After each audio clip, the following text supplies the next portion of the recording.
Yo.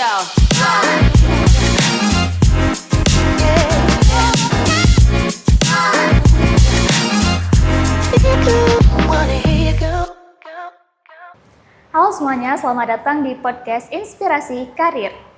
Tempatnya kita obrolin masalah kampus yang seru tapi tetap bermanfaat. Nah, jadi di sini ada saya, Putri Aulanisa, yang akan menemani kalian beberapa saat ke depan. Jadi, untuk mahasiswa tingkat akhir atau semester tua, pasti udah nggak asing dengan istilah magang nih.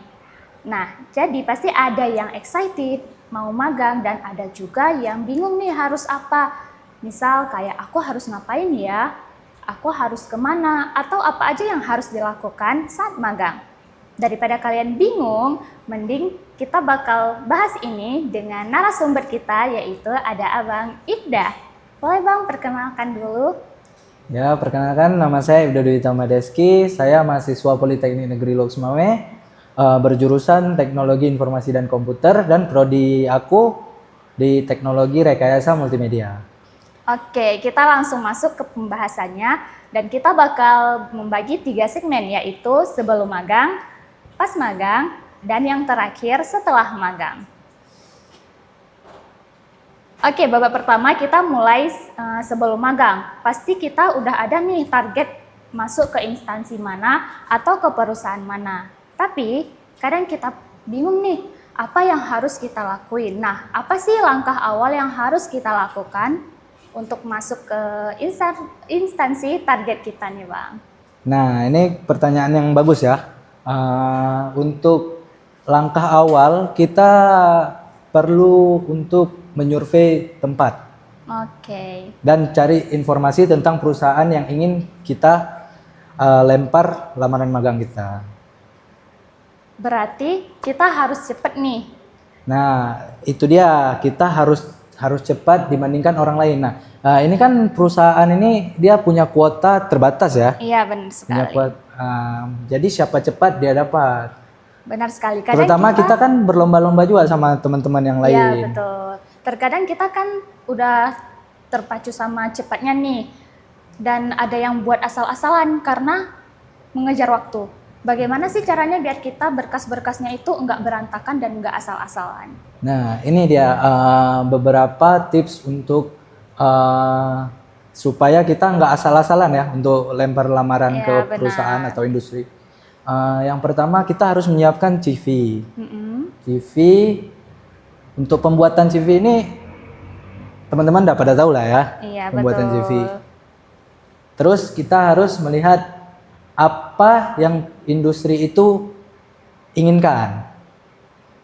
Apakah sesuai dengan skill yang kita miliki atau tidak. Nah, Oke, berarti kalian jangan harus asal-asalan pilih juga. menyiapkan berkas-berkas itu. Oke. Nah, sekarang kita masuk ke babak kedua, yaitu pas saat magang ya.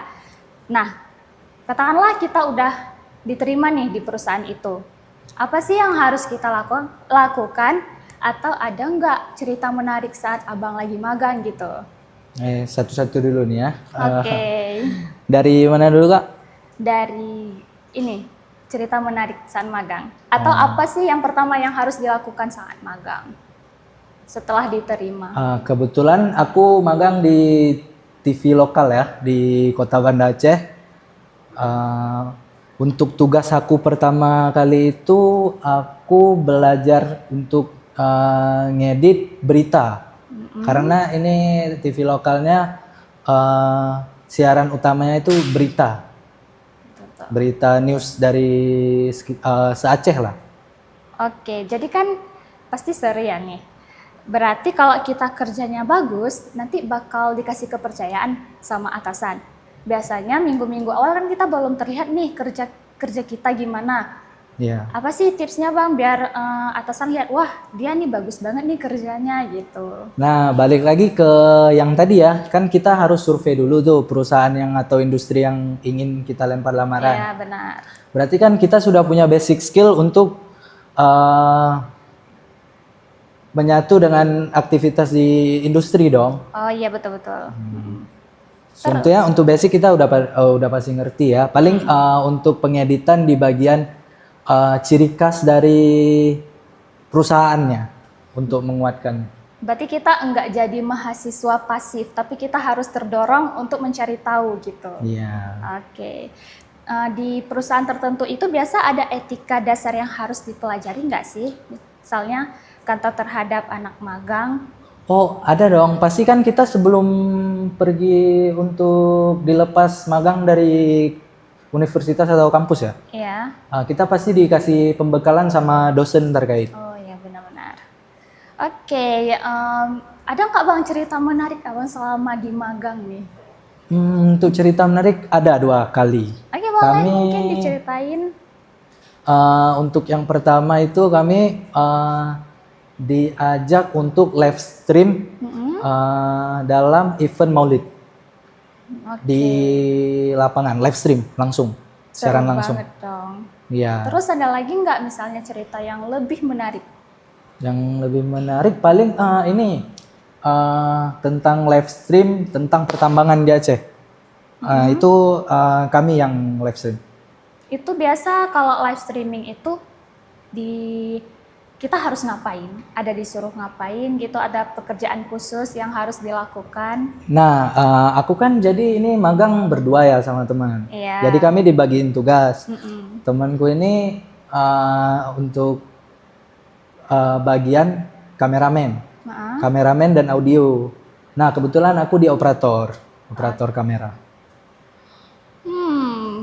Bagus banget. Mungkin waktu itu dengar-dengar kan kita lagi ada kejadian banjir nih. Mungkin gimana tuh waktu masa-masa kalian magang itu? Alhamdulillahnya karena kami di Banda Aceh waktu itu Banda Aceh nggak terkena dampak ya banjir. Paling pemadaman listrik doang. Wah, menarik sekali. Cerita menarik waktu itu ada temanku yang untungnya bisa pulang. Gimana tuh? Bisa pulang. Pas dia lewat jembatannya baru putus. Berarti abang pulang udah putus jembatannya? Gimana dong? Nggak sempat pulang kami ceritanya. Jadi kami nggak sempat pulang, jembatannya udah putus. Jadi kami ya di sana, walaupun siap magang. Apalagi nih? Oke. Jadi kita nih bakal bahas masalah tips-tips apa yang harus dipelajari untuk mahasiswa-mahasiswa magang ke depannya. Misalnya, apa sih yang harus dilakukan dan tidak dilakukan di tempat magang saat melaksanakan magang tersebut? Di waktu kita melaksanakan magang ya. Yang pertama itu etika ya, itu etika perlu. Adab perlu. Nah, terus kita jangan males-malesan ya. Iya. Kalau bisa kita ngulik atau ngembangin skill kita lagi di situ. Karena kita kan pasti dapat kesempatan. Gak semua orang mungkin diterima di tempat kita lempar lamaran magang itu. Jadi jangan menyia-nyiakan kesempatan lah. Nah, berarti kalian bisa ngambil pengalaman nih dari pengalaman-pengalaman abang kalian sebelumnya. Oke, luar biasa tips magang yang sangat mencerahkan ya untuk adik-adik yang bakal magang ke depannya. Nah, sekarang kita masuk ke babak ketiga yaitu setelah magang. Di kampus kita setelah selesai magang itu wajib membuat laporan. Tapi yang sering terjadi banyak mahasiswa yang baru mulai bikin laporan setelah magangnya beneran sudah selesai. Nah, padahal sebenarnya laporan magang itu harusnya dicicilkan saat magang. Iya, itu sebenarnya emang harus dicicil. Kalau kalian emang nggak mau kecapean atau keteteran. Iya, betul. Harus dicicil. Jadi dicicilnya itu seminggu lah, seminggu. Misalnya kalian magang nih, seminggu. Udah seminggu kalian langsung bikin laporannya, dicicil. Nanti kan kita magang itu 6 bulan ya? Iya, benar. 6 bulan kan? Jadi setiap minggunya dicicil lah laporannya. Berarti tips dari... Gak apa-apa, nggak sehari sekali, minimal seminggu sekali, oke lah. Berarti itu dia tips dari Bang Ibda untuk masalah laporan magangnya. Karena kita bakal siap selesai magang ini, masih ada urusan yang lebih berat lagi daripada nyusun laporan. Benar juga. Kalau dicicil tiap hari pas magang selesai, pasti kita tinggal rapiin aja. Benar. Oh iya, tanpa perlu musing ingat-ingat masalah magang. Jadi kalian udah bisa ngurusin berkas-berkas yang harusnya diurusin setelah magang gitu. Benar? Oke. Nanti kalian pusing sendiri kalau nunda-nunda. Oke, mungkin di kalian ada ini selain laporan magang, ada masalah buat logbook gitu, isi logbook. Logbook Untuk ada. laporan harian. Itu gimana sih? Kebetulan kan kami itu logbooknya ada 2 ya. Ya. Yang pertama yang diketik manual, sama satu lagi dari web langsung ke input ke sistem kampus. Berarti ada logbook bisa juga mempermudahkan kita untuk menyicil laporan, untuk laporan. Benar. Laporan hariannya, benar? Oke, mantap sekali poin tentang nyicil laporan magang ini ya teman-teman. Nah, tamparan buat kita semua nih, jangan bermalas-malasan untuk menyicil laporan, jangan buat saat udah deadline.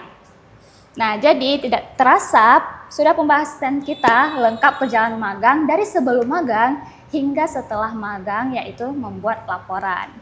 Sebagai penutup, boleh dong kasih satu kalimat pesan singkat buat teman-teman mahasiswa yang baru mempersiapkan magang ke depannya. Nah, untuk saran buat teman-teman yang mau mulai magang ya, kalian harus benar-benar survei tentang perusahaan yang kalian inginkan itu. Dan satu lagi